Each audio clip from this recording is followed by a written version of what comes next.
মুখতে শাসনাল পৰীক্ষা আহি আছে। এইখন গুৱাহাটী ইউনিভাৰ্চিটিৰ পৰা BA ফাৰ্ষ্ট ছেমিষ্টাৰৰ পলিটিকেল SSC কুৱেশ্যন হয়। এইবিলাকৰ পৰা আহিব পাৰে। প্ৰথমত কি আছে, গাঁও পঞ্চায়ত গঠন ক্ষমতা আৰু কাৰ্যাৱলী আলোচনা কৰা। দ্বিতীয়তে বিত্তীয় আয়োগ কি, বিত্তীয় আয়োগৰ বিভিন্ন কাৰ্যাৱলী আলোচনা কৰা। গাঁও পঞ্চায়ত মহিলাৰ সকলো অংশগ্ৰহণৰ সমস্যা 3 নম্বৰত। 4 নম্বৰত আছে পঞ্চায়তৰ ৰাজহুৱা উৎস বিষয়ে আলোচনা কৰা। তো এইবিলাকৰ কুৱেশ্যন হয়। তো এতিয়া এনচাৰবিলাক ডিছকাছ কৰিম আহক। এই গাঁও পঞ্চায়ত গঠন ক্ষমতাৰ কাৰ্যাৱলী আলোচনা কৰা, এইটো 10 মাৰ্কৰ আহি থাকিব। আমাৰ টাইমত আহিছিল এইবিলাক।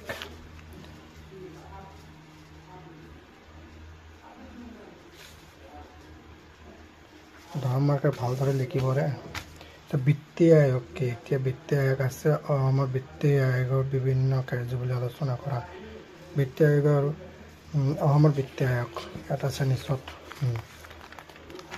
যেনেকুৱা আছে এনেকুৱা লিখিলে হ'ব। এইটো ইমান দূৰ বিত্তীয় আয়োগ শেষ হ'ল। এতিয়া পঞ্চায়তৰ ৰাজ কি, পঞ্চায়তৰ ৰাজ কি, পঞ্চায়তৰ ৰাজৰ বিভিন্ন উৎসসমূহ আলোচনা কৰা। এইখিনিতে হয়তো এইবিলাক ইম্পৰ্টেণ্ট আছে। শ্বৰ্ট কুৱেশ্যনো আহিব পাৰে ইয়াৰ ভিতৰৰ পৰা ফাইনেলত।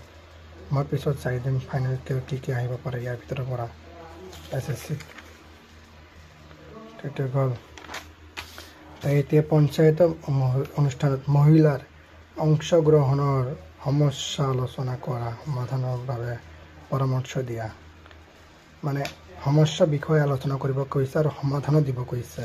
কাৰণ সমাধান নিদিলে হ'ব নেকি মহিলাৰ সকলৰ কাৰণে। তো এতিয়া আছে অংশগ্ৰহণৰ সমস্যা। এইখিনি এতিয়া দিলে হ'ব, দুটা এইবিলাকে দিলে হ'ব। আৰু 2 আছে political SSC paper 2 first second চেমৰ।